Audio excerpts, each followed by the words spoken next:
Welcome to the Maine Money Show, where Wall Street meets Main Street. My name is Cynthia DeFazio, joined today by Jordan Main, president of Main Financial Group, and Adam Freund, CRC at Main Financial Group.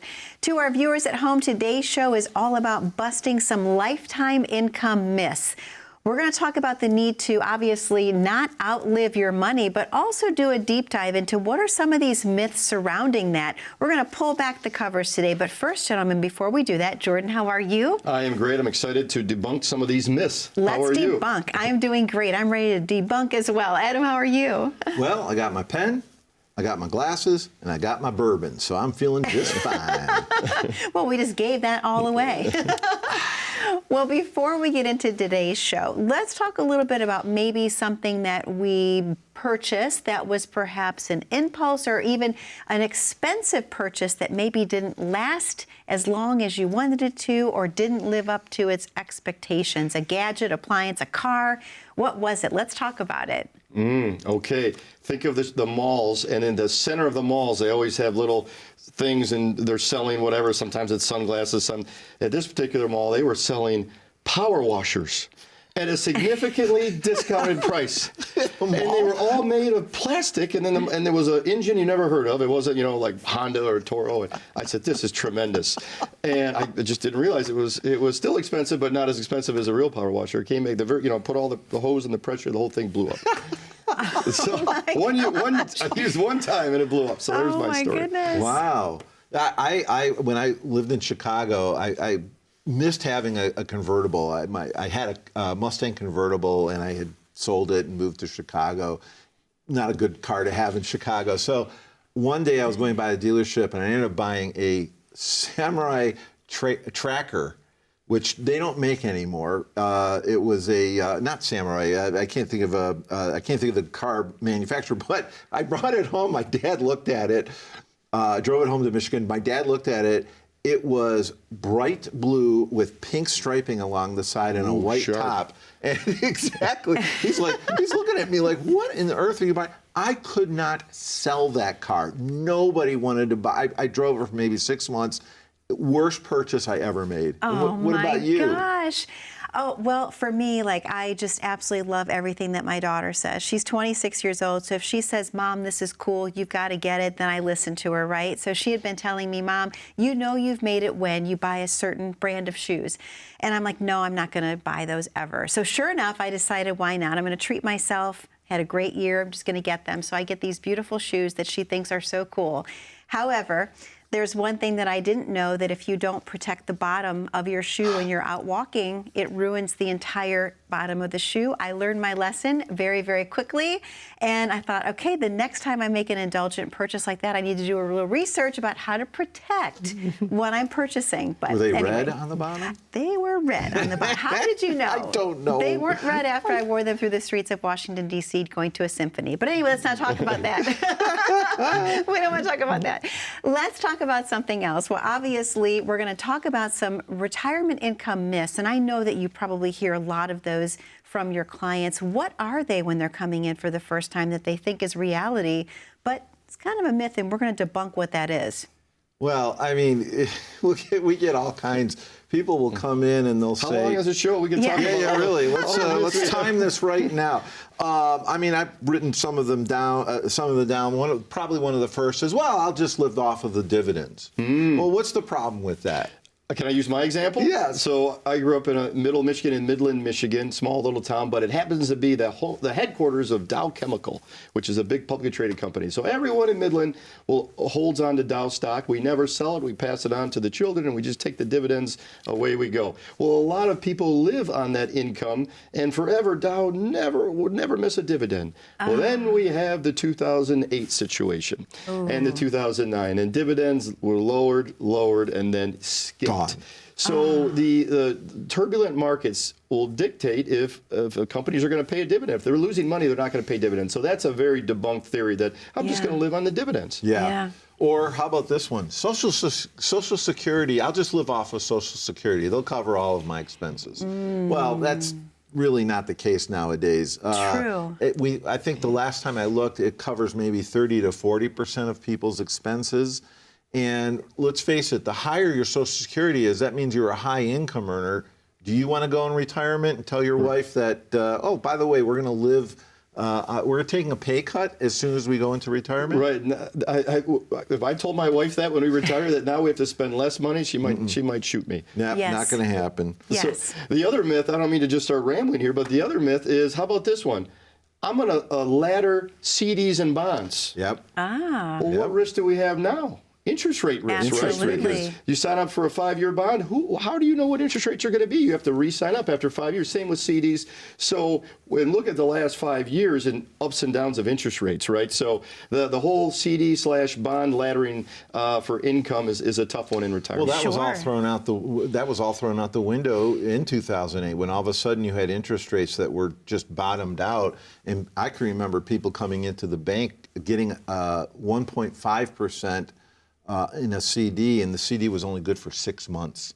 Yeah. 6 month CD at Wow. 1.5%. You can't live And off on the that. flip side, I No. remember at Chase Bank, I went in there behind the tripod. They had a 10-year CD advertised at 1%. 1%. Yeah, and I said, I told the teller, I said, you should probably put that away because that's just so disturbing. Yes. 1% a year for 10 years and your money's locked up. But at And by time- the way, it has not been 10 years yet. So if somebody did get that, it has not been Yeah. 10 years yet. Oh, that's scary when Yeah. you think about it.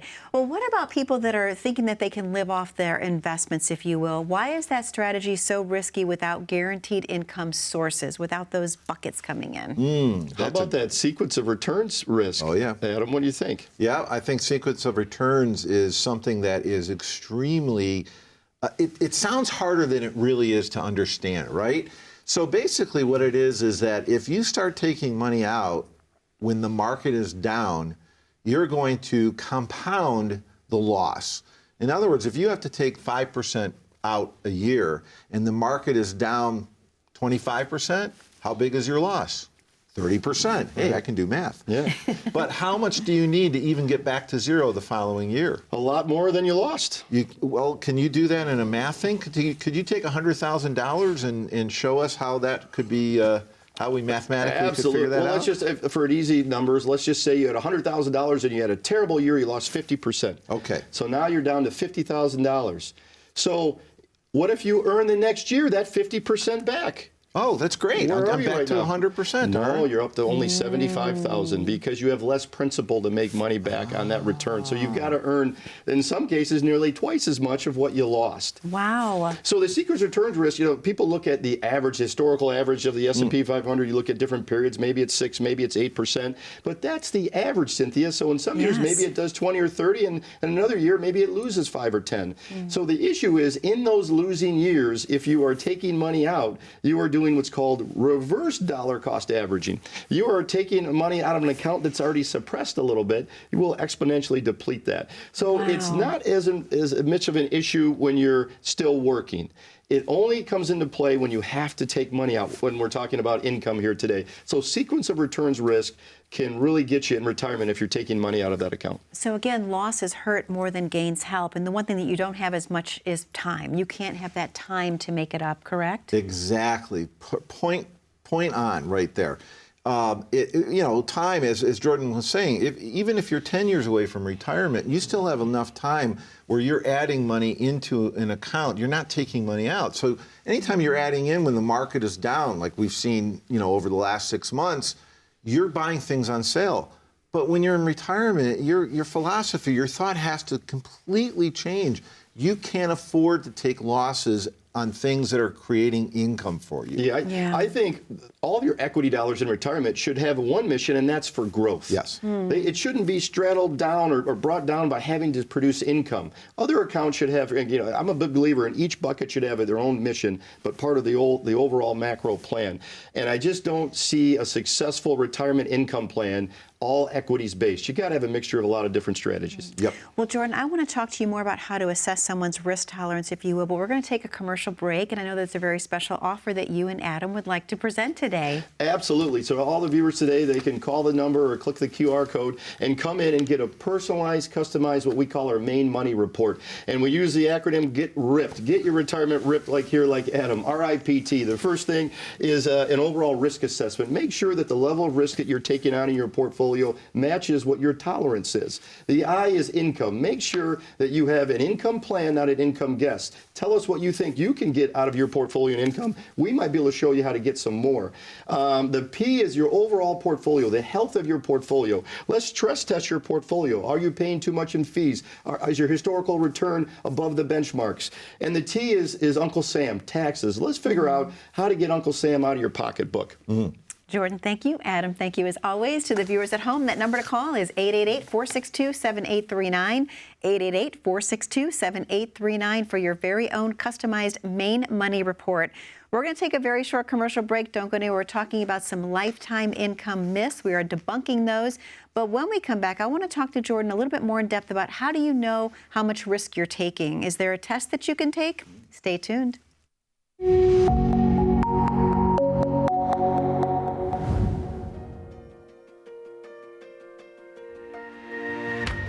There's not really an age or an amount of net worth that we focus on. It's really anyone who has a desire to let us educate you on the best, safest ways to guarantee you don't outlive your money. If we can make a difference in their lives, we'll take them on. We've got clients of all levels from you name it, high to low, but we will not take on a new client unless we can impact them. So I would say throughout my career, a big moment of impact was the fact that there's a lot of people out there that are not really getting the right advice or correct advice. They're not educated in terms of what it is that we do. You know, you can give everybody an advice, but it's a good scare that will actually make them do something.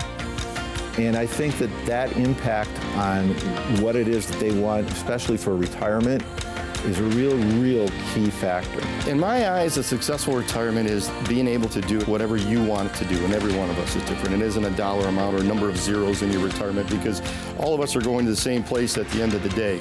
You know, and we all have a different definition of what retirement looks like. So if you can achieve your own goals, then that's a successful retirement, in my opinion. Welcome back to the Maine Money Show, where Wall Street meets Main Street. My name is Cynthia DeFazio, joined today by Jordan Main and Adam Freund of Maine Financial Group, and we are debunking some retirement myths, talking about income, lifetime income. Let's pull the layers back a little bit and really get to the bottom of what some of these myths are. Before we dive into our next segment completely, I'd like to kind of circle back a little bit, because I think it's so important to talk about someone's risk tolerance. How do you assess if someone's taking too much risk? Is there a test that they can take? It is, and did someone tell you to ask us that? Because this is a perfect leeway.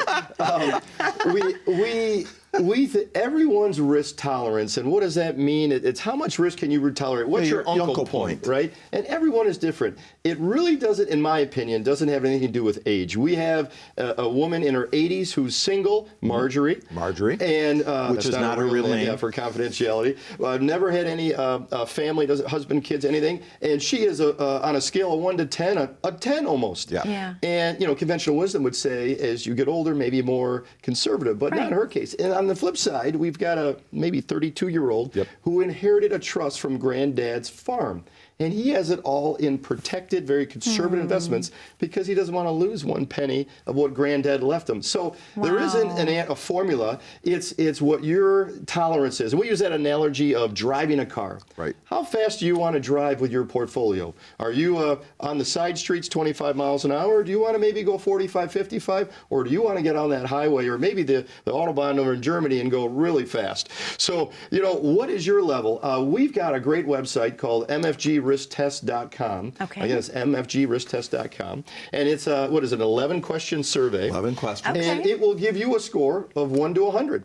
So it'll show you what if you don't know what your tolerance is. And then what we can do is take your portfolio, run it through the same software, and it'll tell you the score of what your portfolio is driving. Oh, wow. And I would say 9 times out of 10, would you say, Adam? Maybe 8 out of 10 to 9 out of 10. People that come into our office, they're not aligned with what risk they want and what risk they're taking. Usually, they're more conservative, and their portfolio is being a little more aggressive than what they want. So, you know, the first step is understanding your risk tolerance. The second is bringing them together so they're aligned. I love that. And again, it's mfgrisktest.com. Yeah, so MFG. Maine Okay. Financial Group, MFG, yep. Love that, risktest.com. Let's talk a little bit about Social Security that's often relied on too heavily. Should retirees view Social Security in the context of a bigger income plan? Oh, 100%. Social Security is something that, I mean, obviously started a very long time ago. No, I was not there when... 1935? Weren't you born then? Yeah, no, I was not born yet. But 1935 is when it started. And the whole idea of Social Security is exactly that. It's a safety net. And it is meant that for everybody that's putting in, the person that's taking out has some sort of base income. But we know nowadays that only accounts to maybe 30 to 40% of your total income, which means that you have to get income elsewhere. Now, pensions, those are great, but where are pensions now? Very rarely seen. Very rarely seen nowadays. Now, I know, for those of us in the Detroit area, the big three tend to have pensions, but we're seeing those start going away, and those are being bought out, essentially. So you need some sort of maybe a personal pension, something that you have established yourself that is going to fill in that gap between what Social Security can cover and then also what it is that you actually need to make ends meet. Anything beyond that, we can plan for, and that's the whole key. Planning is the key. Well, we could do an entire show on just Social Security and all the things that go into it for decision I mean, you look at it, you have to look at your current health situation. You have to look at your genetics. How long are you going to live, right? Yes. You've got to look at your financial situation. You have to look at your marital status. Are you married or are you not? So all of these things go into planning.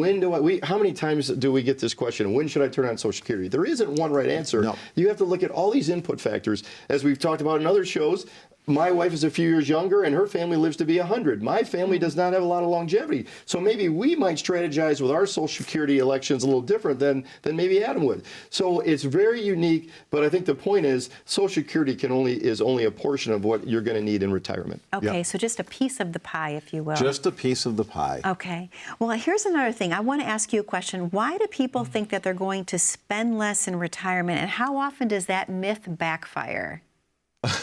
I would say... I can't say 100% of the time, but pretty darn Quite close. often, yeah. If it was Ivory soap, it would be 99 and 44/100% of the time. And it floats. And it floats. That's right. I mean, the truth of the matter is nobody wants to take a pay cut in retirement. They want to retire in a manner of which they become accustomed. If that means taking 2 vacations a year, when they were working, they want to take at least 2 vacations a year. They want to do things that they weren't able to do while working. The bucket list. The bucket list. So does that mean that you're going to reduce what it is that you're spending? No. You're probably going to increase what you're spending. We talk about really 3 phases in retirement. You know, our first phase, what do we call it, Adam? The honeymoon phase, a.k.a. the go-go phase. Go-go This years, is when you first retire and you're going to be your healthiest in this period. So if it's the 60s or 50s, whenever people are going to retire with their situation, and that's when you're going to do all the traveling and the hiking and going and climb the pyramids or whatever you're going to do. The next phase we call slow go. That's right. Okay, we're settling in. Maybe we're not doing as many trips. Maybe the grandkids are visiting us now versus us traveling there. And then the last third we call the no-go years. We've got a lot of hospital visits, doctor visits, maybe long-term care facilities. So let's paint the picture. They're just sitting on the front porch, sipping their lemonade, nice and slow. No go. So we're not spending a lot there, but I think when you put it all together, at least in today's cost of living and today's society, and I know in my case with my wife Emily, I'm not going to tell her we're spending less. She's going to want to go do all the things that we didn't have time to do earlier. Absolutely, it makes perfect sense. Well, what else makes perfect sense is that obviously there's a very special offer for you and Adam that you have today to present to the viewers at home. Talk about what that is, Jordan. Absolutely. Come get your portfolio, your retirement plan ripped like Adam here, RIPT. Let's make sure, as we talked about earlier, that your risk is aligned with your portfolio. Are you taking on the right amount that you're comfortable with, right? The I is the income. Do you have an income plan or an income guess? How much income do you think you can get? I'm pretty sure we can show you a few tricks of the trade to get a little more income out of your portfolio. The P is a portfolio analysis. Get a health checkup on your portfolio. Stress test it. Are you paying too much in fees? Are you getting good returns? Are you beating the benchmarks? And the T is taxes. Let's work on a strategy to get Uncle Sam out of your pocket in retirement. Jordan, thank you so much. Adam, thank you so much to our viewers at home for your very own customized Maine Money Report. That number to call in is 888-462-7839, 888-462-7839. If you're also curious about how much risk you're currently taking and what your risk tolerance would be, don't forget to visit mfgrisktest.com. mfgrisktest.com. We're going to take a very short commercial break here on the Maine Money Show, but when we come back, I want to talk to Jordan and Adam about a very important thing. There's a lot of negative talk around annuities right now. We're going to debunk some of that myth as well. Stay tuned. When it comes to investing, what's your uncle point? You know, the point where you throw up your hands and say, enough risk already. Let's face it, some of us are Sunday drivers and others, well, we're pedal to the metal thrill seekers. But here's the thing, your investment should match your speed. In just 5 minutes, you can take our personalized risk test at mfgrisktest.com. It's quick, easy, and based entirely on your answers. No wrong turns here.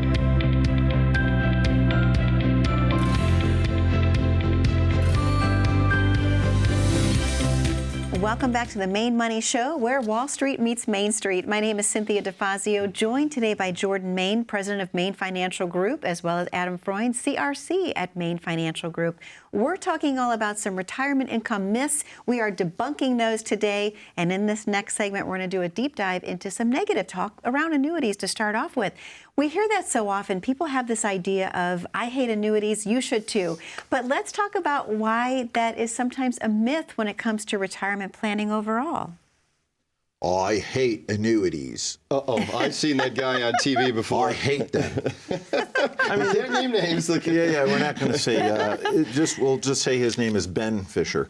Anyway, look. I mean, there are some very bad annuities out there. We even talk about them with our clients. To get started, I use the annuity of, what if you say, let's look at cars or automobiles. Okay. All cars are bad. Well, wait a minute. There are some junkers and some terribly designed cars, but there's some tremendous ones too. It really comes down to picking the vehicle that's right for you. Same thing in the world of annuities. There are so many different types of annuities. An example with the automobile, a farmer does not need a minivan, they need a nice truck.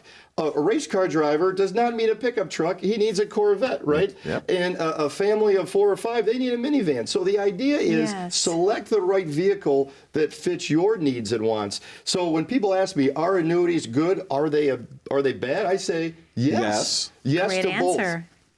Yeah, I mean, look, the other thing is that annuities have changed a lot over time. In fact, right now would be a perfect time to refinance some annuities that are out there. If you've got a variable annuity, I hate to tell you this, you're probably paying 3 to 5% in fees, which is just ridiculous. Wow. Okay. And what's the problem with variable annuities? Ooh, that word. Variable, Up up and down. That's Yeah. kind of ridiculous. You're putting these into a product that's supposed to be for protection.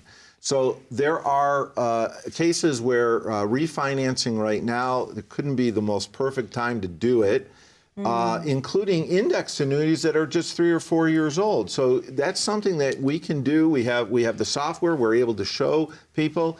In some cases, we just had a client, we made them, almost $200,000 in a refinance? In a refinance, right. Just so 2, 3 years old, so much has changed. Look at the technology in automobiles. Now I can put my cell phone on my armrest and it charges. Yep. I drive my car and everything's up on the windshield. Like, look at these innovations and advancements. Same thing in the annuity world. Something 3 years ago might be outdated already. True. And as Adam said, so we don't even use variable annuities in our office because they're full of mutual funds and risk and fees. When you have an alternative, a fixed indexed annuity, which you can get into indexes and have the downside protected. Yep. So there are lots of different categories. The old annuity was, give me your money to an insurance company, and in exchange you got a pension for life. That's right. And that was in the early 1900s. They had those out, and that was all there was. It was you're buying a pension, but you lost all your money if you died the next day. Those things are a bit old, and we don't really use those anymore. Then in the 40s and 50s area, 60s, they came out with just a fixed annuity, which is like a CD. Right. Just a period of time, an interest rate, no income for life, but just a CD, totally different than the original annuity, right? Yes. But they're both called annuities. Then in the 70s, when the mutual funds really took off and the 401ks and IRAs, the insurance company said, we've got to reinvent ourselves again. Let's come out with this variable annuity and fill them with mutual funds. And the issue there is the funds essentially pass through and go to the mutual funds. So the insurance company, The only way they can collect revenue is to charge fees. Right. Whereas in the first two annuities, they're using your money. So the variable annuity becomes very expensive because the money is going to the mutual fund. So we've got add-ons and add-ons. Then they came out with the fixed indexed annuity and versions of that, hybrid versions to build your own, build a personal pension, have some various indexes. So there is so much, we could do an entire show about the topic of annuities. Sure. But are they good? Are they bad? Yes is the answer. We should. I think that's a great idea. Well, let's debunk the myth of the 4% rule. We only have a couple minutes left of the show. Is that something that people should still be following? In a quick answer, no. Well, it basically was the modern portfolio theory, right? The gentleman that established it even came out and said, the 2000 and 2010 destroyed that concept. And he said, well, maybe it's more like 2%. So, and again, we've talked earlier in the show and other shows about not having to rely on income from equities-based, securities-based accounts. Let those accounts grow and give you growth. Make sure you have income and other forms of guaranteed income like annuities. Makes perfect sense. Well, I can't believe we only have about a minute and a half left of the show this week. It always goes so fast. But Jordan, I know that you and Adam have a very special offer. Talk about what that is before we close today. Absolutely. We would invite everyone watching today to come in and get their free customized Maine Money Report. We say get your retirement or your portfolio ripped like Adam here, RIPT. Come in and make sure that the risk in your portfolio is aligned with what you can tolerate. 9 times out of 10, it's not when people come and see us. The I is developing an income plan. Do you have an income guess or a guaranteed plan? Tell us what you think you can generate in your portfolio. We might be able to show you how you can get a lot more than that using some of our strategies. The P stands for portfolio. He's kind of like Vanna White here. Yes. The P stands for portfolio. Let's stress test your portfolio. Make sure that you're not paying too much in fees, that you're getting good returns, you're beating the benchmarks. And the T stands for Uncle Sam, taxes. We've got all kinds of great strategies on how to get Uncle Sam out of your pocketbook in retirement. Give us a call or use the QR screen. So people for taxes could actually visit the maintaxbill.com. That's a great website to go to. To the viewers at home, in case you're wondering what your tax implication could be and do you need to make some switches, you can actually visit maintaxbill.com, put in a little bit of information about yourself. We think you'll be very surprised at what your tax implication could be today versus making some changes down the road, like perhaps a Roth conversion. That number to call again for the Maine Money Report, customized just for you, 888-462-7839, 888-462-7839. Thank you for spending time with us today and debunking these myths. Be safe, be happy, and be blessed. We'll see you again soon.